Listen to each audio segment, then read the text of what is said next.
Hello students, you are joining me to ICT subject in grade 10. Here I am going to discuss the first part in your first unit. Your first unit is Information and Communication Technology.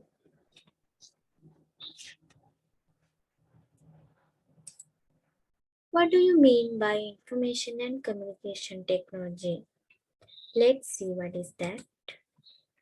That means getting information by processing data and making that information to make decisions and arrive at conclusions and exchange the information among different people or different systems. That means information and communication technology means getting information by processing data. That means information can be obtained by processing data, and that information can be used to make decisions and arrive at conclusions. Further, this information can be exchanged with different systems. Overall, this is called as information and communication technology.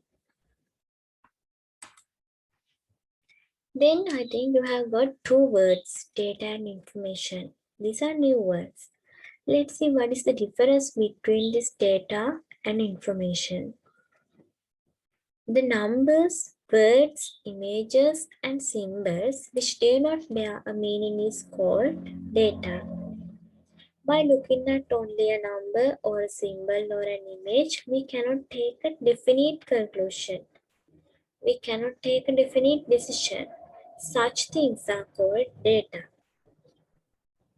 Then, by arranging processed data, we can form information. We can use them to make decisions. That means information can be obtained by arranging and processing data. Here this is an example. There are names Ravi, Risan and Trishan. There are some numbers. These are tabulated with these names and marks. These are names and the marks for each subject. This table, by looking at this table, we can take a small decision. In this table, the total and average and rank is calculated. This is an updated version of information. That means information can be updated. This is another example. When we take each image separately, we cannot take a decision. But when properly arranged as like this, we can understand these are the members of a family. Okay, this is another example. This is the national ID card number of a person.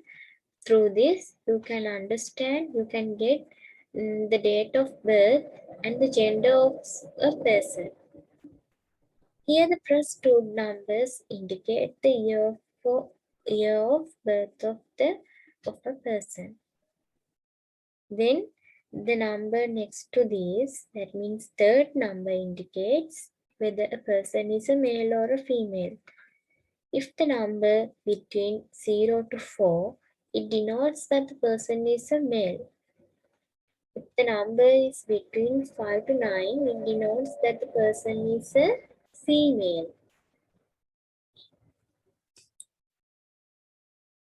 Okay. Now I think up to this level, you have learned, you have understand the difference between data and information. Now I'm going to discuss about the components of the system. There are three components: input, process, and output. Input means we submit data. Then process and storage of data. That means process. Output means giving output the required information. Overall, this system is called information system.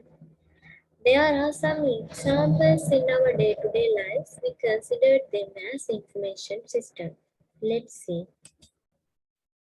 First example, automatic teller machine, ATM machine. Here we input our ATM card to keyboard and keyboard. Then the processing is occur. That means computer system process our information, process our data. Then it gives information as output, example account balance. Then fingerprint machine. The fingerprint reader, it records the process, it records the data and it process and give information as output. Example, time of arrival and time of departure of each employee in that organization. Next, QR code.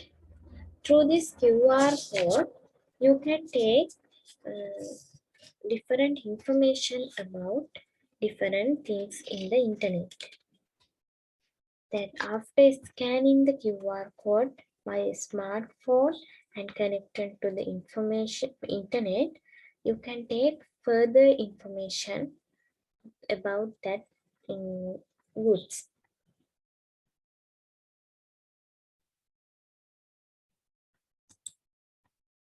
Then processing business information. A computer or computerized equipment is used to process data and we make decisions based on the information we get as output.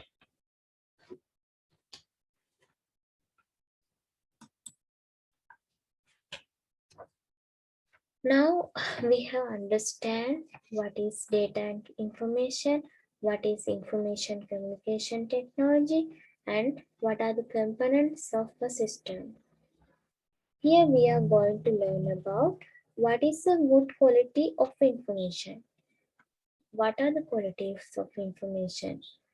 These are 5 qualities of information: relevancy, completeness, accuracy, timeliness, and cost effectiveness. Let's discuss each of them with example. First one, relevancy. It is not needed to submit all the academic information from grade 1 onwards when the requirement is to submit only the highest educational qualification. That means if it is required only the highest educational qualification, you do not want to indicate uh, your achievements in grade 1. That, for example, if your highest educational qualification is GCE A level, you do not want to indicate the results in your GCE O level, because you have come to GCE A level by passing GCE O level. So it is just enough to indicate your highest educational qualification as GCE A level. Then second point is completeness. That means taking information from only a small group of people in order to arrive at the PCI of a country is not sufficient. You should get all the people information. Incomplete information could lead to a wrong conclusions. Therefore, completeness is a quality of one information. Then, accuracy. If a doctor gets wrong information about the patient's health, it would be harmful to the patient. As like that, if the if the information is not accurate, we cannot take correct decisions. Therefore, accuracy is very important. Then, timeliness. For example, the information must always be updated. For example, today's weather report may not be suitable to decide on tomorrow's weather. Therefore, information should be updated from time to time. Last one is cost effectiveness. For example, if an organization spends money more than the profits to collect some information in order to increase their profits, it would be a business loss to that organization. Therefore, quality of information, then that means the information should be cost effective. Okay. Now I think you have got some idea about qualities of information, and this is the end of your first part of this chapter 1. With another video, I'm going to discuss about the second part of your first chapter in ICT in grade 10. So, dear students, goodbye and have a nice day. Thank you.